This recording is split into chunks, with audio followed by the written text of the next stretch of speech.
चाटना होता है, चाटता है। हेलो फ्रेंड्स, आज हम बात करने वाले हैं कोको की आने वाली नई हॉट वेब सीरीज के बारे में, जिसका नाम है सुनो जेठालाल।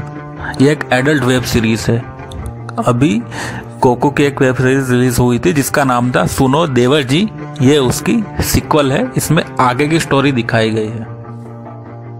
मैं गीली हो रही हूँ, कुछ करोगे? इस वेब सीरीज के पिछले भाग में हमने देखा था कि कैसे जो भाभी होती है उसकी सेक्स की इच्छा बहुत ज्यादा होती है, तो उसका पति उसको सेक्सुअली सेटिस्फाई नहीं कर पाता, तो वो अपने देवर के पास जाती है ताकि वो अपनी जिस्म की प्यास बुझा सके। और देवर भी भाभी को बहुत अच्छी तरह से ठोकता है और भाभी की प्यास बुझाता है। तो ऐसे देवर और भाभी एक दूसरे की प्यास बुझाकर मजे लेते हैं।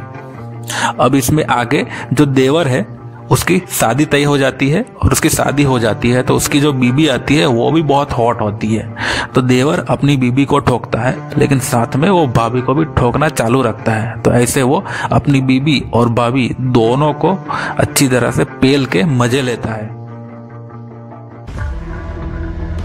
तो रात भर बैठकर प्यार कर सकते। अब कहानी में ये ट्विस्ट आता है कि जो देवर की बीबी है वो जवान रस से भरी है और उसकी प्यास भी बहुत ज्यादा है। तो वो अपने पति से तो ठुकवाती है, लेकिन फिर भी प्यासी रह जाती है। तो वो ऑफिस में जाके वहां पे देवर का भाई जो काम करता है साथ में, उसके पास ठुकवाती है और मजे लेती है। और जो देवर है वो दिन में अपनी भाभी को ठोकता है और रात में उसकी बीबी को ठोकता है। तो ऐसे दोनों घर की बहुएं अपने अपने पति से तो मजा लेती है, लेकिन एक दूसरे के पतियों से भी मजा लेती है। और दोनों भाई अपनी अपनी बीबियों को तो ठोकते ही है, लेकिन एक दूसरे की बीबी को भी ठोक कर मजा लेते हैं। ऐसे ही देखते रहोगे कि कुछ करोगे?